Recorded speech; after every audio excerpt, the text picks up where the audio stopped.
Who do you expect to pay your bills when you step into the premises of a hospital?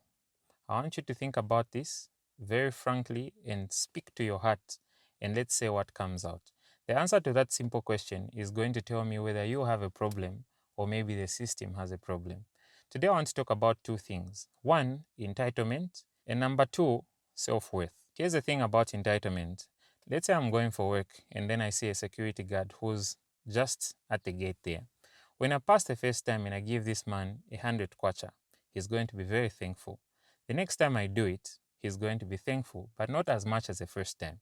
If I continue doing this same thing, this man will start becoming expectant to the point that when I pass that place without giving him 100 kwacha, he'll feel entitled, and then he'll come and actually ask me, "Boss, why didn't you give me that money?" And I can link this to the hospital setup.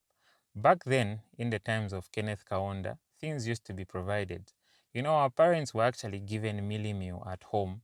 Their health services were cared for because of very good reasons. The country then had not so many people, and what we had then was taking care of literally everyone. But times have changed, but it seems like our minds have just refused to change. Because think about this. You have a person who's coming to the hospital. They have all these children, and when they're coming to the hospital, they think as if you are going to be taking care of them. This is why we have things like a problem happens at home, and you're already like, no, the government should do ABCD, the government should do ABCD. I don't usually agree with that. I'm a personal believer that what you do with your own life is like yours. Don't blame anyone. The moment that you start blaming someone is when distraction actually starts. You can't be having 10 children. You don't have a plan for them. They come to the hospital. When services are not there for them, you start complaining. I don't think that's fair. And this is why I say I've seen people die in the hospital setup because they did not have money. We have simple schemes like NEMA. NEMA has literally saved a lot of people's lives, in my view. I see a lot of people come, they do tests and whatnot. You can have your views on NEMA, which is this and that, but the fact about the matter is that it has helped a lot of people. Now, how many people actually on NEMA and how many people actually pay for it? People have gotten their health to be the responsibility of the government, which I actually laugh at in my own view. It's your own health. You are living. You have decided to have a family, but then you leave it to the government. That's very much entitlement to me. And secondly, self-worth.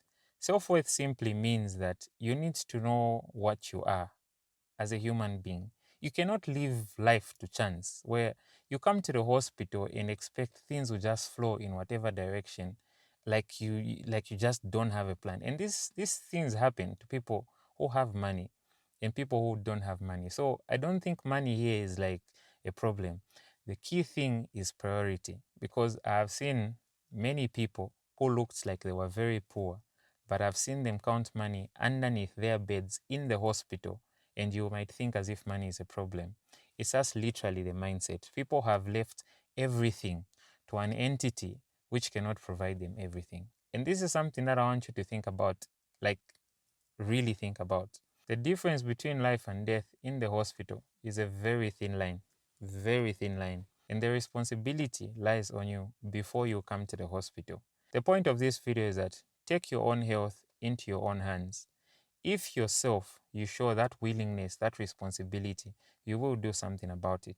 And many people may attack me and say, no, some people don't have money and whatnot. People, NEMA is literally 30 kwacha per month that you can be paying.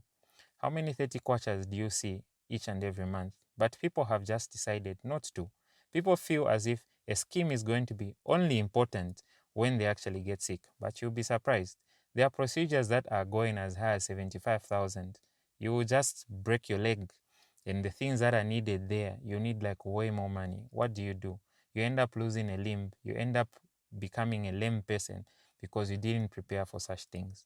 If I can advise you on one thing, register on NEMA, register on any scheme that's available, because your health is your wealth, and your health, the responsibility lies with you. You can't blame anyone for it. So I don't know what you do with this information, but yeah, there it is.